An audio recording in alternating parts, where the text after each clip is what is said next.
Isa ang patay sa pag-araro ng UV Express sa 12 motorsiklo at 2 kotse sa Commonwealth Avenue sa Quezon City. Hindi huminto sa pagmamaneho palayo ang driver na uminit umano ang ulo dahil may nakagitgitan. Iniimbestigahan na ng LTO ang disgrasya.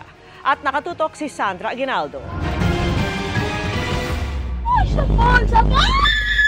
Nagimbal ang mga motoristang ito nang makita ang pag-araro ng isang UV Express sa ilang motorcycle riders sa Commonwealth Avenue.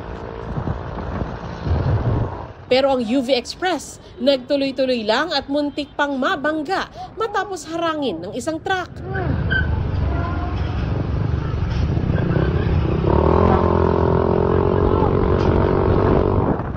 Pero nakaalpas pa rin ito at kumaliwa sa U-turn slot.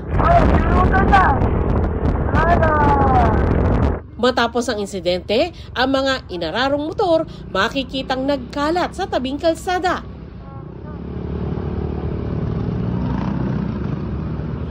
Ang suspect naaresto rin kalaunan at dinala sa Sector 5 ng QCPD Traffic Enforcement Unit. Doon nagtipon rin ang ilan sa kanyang mga inararong rider, pati driver ng isang kotse na malaki ang sira matapos atrasan umano ng UV Express habang tumatakas ito. Ang UV Express, ganito naman ang sinapit matapos ang pag-aararo sa iba't ibang bahagi ng Commonwealth Avenue. Base sa paon ng investigasyon, 12 motor at 2 kotse ang tinamaan ng UV Express. Ayon kay Police Lieutenant Colonel Joseph Lim, hepe ng Traffic Enforcement Unit, isa ang napaulat na namatay habang 3 naman ang sugatan na nasa ospital. Pero posible pang tumaas ang bilang na yan habang pumapasok pa ang ibang impormasyon. Nagsadating nga ang ilan sa mga kaanak ng mga biktima at maging ang ilang sugatan sa pangyayari. Habang nagdadrive ako sa sa kabaan ng Commonwealth, yung hindi ko napakansin, basta may bumanggalan sa likod ko. Yung motor ko tumilapon, kasama na ako doon.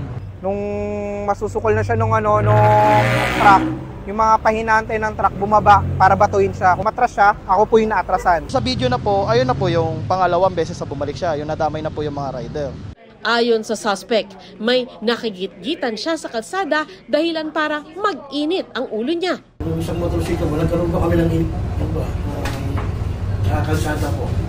Pakabit mo kaya kayo tatay ko? Girian? Opo. Tapos biglang ano po kami dalawa. Tapos natala-tala po ako kasi sumusugod din naman, tumutulong sila. Ano po ako, wala sa dahil sila din ang galit po sa kanila. Hindi ko lang po alam yung nagawa ko. May nakagit-gita kayo. Sino doon? Marami. Hindi ko lang po matandaan eh. Isa sa ilalim sa drug test ang suspect pero negatibo raw ito sa alkohol. Para sa GMA Integrated News, Sandra Aguinaldo, nakatutok 24 oras.